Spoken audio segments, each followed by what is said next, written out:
começar com a nossa entrevistada, deixa eu dividir tela, doutora Ana Estela.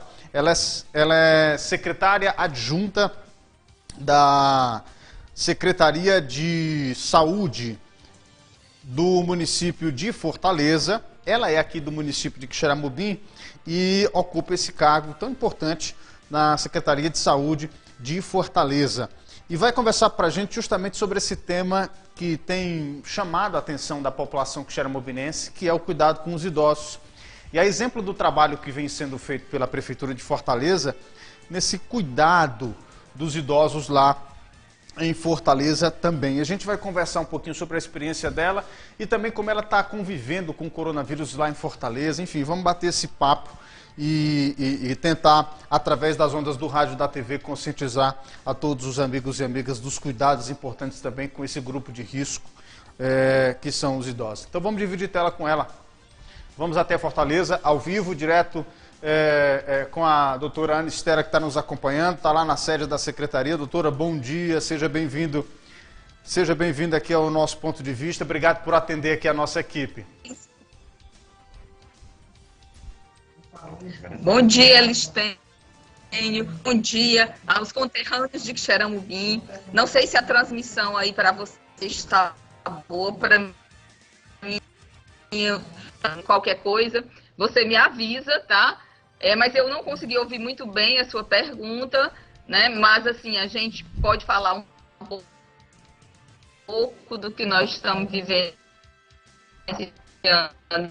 a situação no estado do Ceará, e Fortaleza tem sido o centro da doença, a partir de onde a pandemia tem se disseminado, a partir de Fortaleza para o interior do estado, né? Então, esse movimento que está acontecendo de Fortaleza para o interior é um movimento muito semelhante ao que tem acontecido dentro da própria cidade de Fortaleza.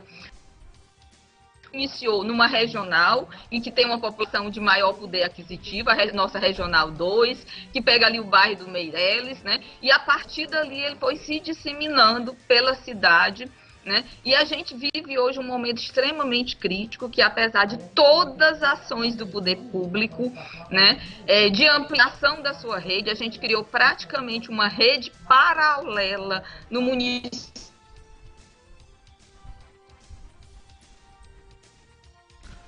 Acho que de Fortaleza leitos, e essa fila de pacientes à espera desses leitos, ela duplica, ela chega a triplicar quase que diariamente, né? Então, no curto espaço de tempo, Fortaleza, a gente implantou ações em todos os pontos da atenção, na primária, na atenção secundária, atenção terciária em leitos de UTI, transporte de pacientes. Nós fortalecemos todos os pontos da assistência, né? Então, isso não tem sido suficiente. Daí porque hoje nós estamos vivendo um momento de isolamento bem mais rígido, que é para ver se a gente tenta a expansão dessa doença, né? E nós sabemos que os idosos estão realmente entre um grupo de maior risco, né? São pessoas que têm uma fragilidade maior no que se diz respeito à resposta imunológica do organismo, em fabricar mecanismos de defesa para combater a doença, além deles terem geralmente outras doenças associadas. Então, é o nosso grupo de maior risco. O que é que nós fizemos aqui em Fortaleza? A pandemia se iniciou aqui no momento que se iniciava também a campanha de vacinação, né? Então, a gente tem em Fortaleza mais de 140 mil idosos, só idosos, e em torno de 40 mil acamados, né? Então, nós fizemos estratégias que a gente pudesse vacinar os acamados e os acima de 80 anos, todos foram vacinados nos domicílios.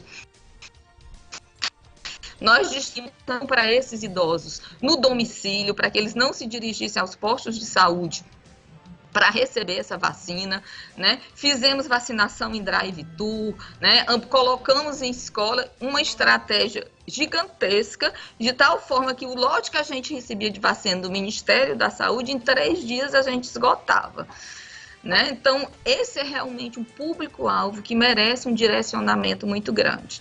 Eu vi que vocês tiveram um aumento no número de casos, né, na casa do ancião, né? Então, são instituições de longa permanência de idosos. Então, a gente tem concentrado um número um grupo de risco, né? Uma concentração desse grupo de risco em um único local. E a gente viu também exemplos que aconteceram na Itália, nessas instituições de permanência de idosos, né? Então, eu acho que já a exemplo do que a gente já viu em países que têm um sistema de saúde assistencial muito maior, a gente observou e pôde testemunhar através dos canais de comunicação o sofrimento que foi dessa população e a quantidade de óbitos que aconteceu na população de idosos, né? Então, nessas instituições de longa permanência, que cuidados a mais a gente deveria ter? As mesmas que nós devemos ter nas nossas casas, nos nossos domicílios com os nossos idosos, né? Diminuir o trânsito de pessoas em contato, né? Nas instituições de longa permanência é importante que as pessoas que vêm de fora, os cuidadores, os profissionais que trabalham nesses ambientes, eles tenham a adentrar nesses espaços, um cuidado de higienização, né, que eles utilizem equipamentos de proteção individual para que possam estar protegendo essa população de idosos, né? Esses idosos precisam também ter recebido a vacina, acredito que isso aconteceu perfeitamente em Xarambi, no estado todo, né? Que eles tenham sido imunizados, a vacina não previne a Covid-19, mas ela previne contra a gripe, a influenza, que é também uma outra infecção muito grave nesse público, né? E que há qualquer sintoma gripal, de gripe, né, em qualquer uma dessas pessoas que trabalham nessas instituições ou aos próprios residentes das instituições, eles precisam ser prontamente isolados, né, para que a gente não haja uma disseminação maior. A situação aqui, doutora, é muito delicada, o número de casos tem crescido bastante, tem preocupado muito a população. E especialmente essa notícia da Casa do Ancião deixou realmente ainda mais preocupada a nossa população. E a senhora, como aqui de Quixeramobim, conhece bem o trabalho da Casa do Ancião, queria saber como foi que a senhora recebeu essa notícia dessas 18 infecções aqui dos idosos. E uma palavra, enquanto médica, né, de como a gente pode enfrentar essa doença daqui para frente. Especialmente as pessoas que têm idosos em casa, né? Qual a recomendação que a senhora dá, além das que já foram dadas pela senhora? Realmente a gente fica muito preocupada, né? Que a gente sabe que é um público que tem uma taxa de letalidade bem maior, desfechos muito desfavoráveis, né? Que a gente está vendo aqui em Fortaleza, pessoas bem mais jovens tendo um desfecho desfavorável. Imagine nessa situação que a gente já falou anteriormente, né? Então, a recomendação que eu passaria é a mesma que eu, ao ligar lá para casa, passo para os meus pais, para os familiares, né? Que realmente as pessoas que estão em casa só saiam à rua, no mínimo necessário, né? Até o supermercado a gente tem procurado pedir em domicílio, ter cuidado com o que está entrando também no domicílio, que haja uma higienização desses produtos que vêm de fora, né, antes que eles sejam acondicionados, que eles sejam guardados, né, um cuidado contínuo, constante com a higiene das mãos, né, porque as nossas mãos é o principal veículo de contaminação.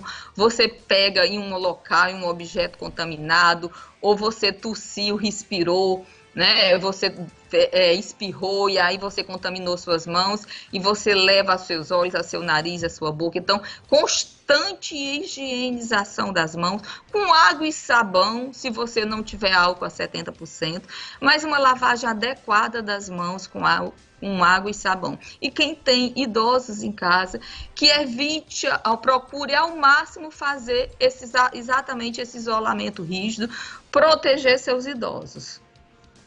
Bom, na última sexta-feira teve início aí, portanto, o chamado isolamento social mais rígido em Fortaleza. Eu queria saber da senhora como é que está a situação aí na capital cearense e os efeitos depois dessas medidas mais duras, se isso já tem trazido algum efeito positivo, especialmente aí para a redução do número de infectados. Na realidade, a gente só vai perceber a redução do número de infectados normalmente após 15 dias, né? Então, a realidade que nós estamos vivendo hoje, de aumento de infectados, foram pessoas que se infectaram nos últimos 15 dias, né? Então, esse isolamento, ele tem esse objetivo mesmo, de diminuir essa curva, que aqui ela é em crescimento exponencial, né? Então, a gente vai ter um reflexo desse isolamento daqui a 15 dias, né? O que é que Fortaleza fez? Fortaleza tem 113 postos de saúde. Esses postos estão todos atendendo pacientes com Covid, estão dando assistência, inclusive nessas instituições de longa permanência, em que vão fazer avaliação dos idosos, vão aplicar teste rápido quando você tem um caso suspeito e eles estão com sintomas acima de 7 dias, né? Então, a gente tem uma possibilidade de avaliação da saturação de oxigênio. A gente fez um cartão de acompanhamento e tem, inclusive, um protocolo, na realidade, uma recomendação feita através de uma nota técnica pelo governo do estado do Ceará, que pode ser utilizado por toda a atenção primária do estado, que para determinados grupos de risco, medicações à base de azitromicina e de corticoides, para grupos de risco ainda nos dias iniciais, a partir do 5º dia de sintomas, em que você possa reduzir o grande processo inflamatório que acontece no organismo, que é o que geralmente mata o indivíduo e torna o paciente grave. Expandimos as nossas capacidades das nossas UPAs em mais de 177%. Construímos um hospital de campanha, hoje com 224 leitos, né? Em menos de 30 dias, né? Transformamos todo o IJF2 numa ala para a Covid, né?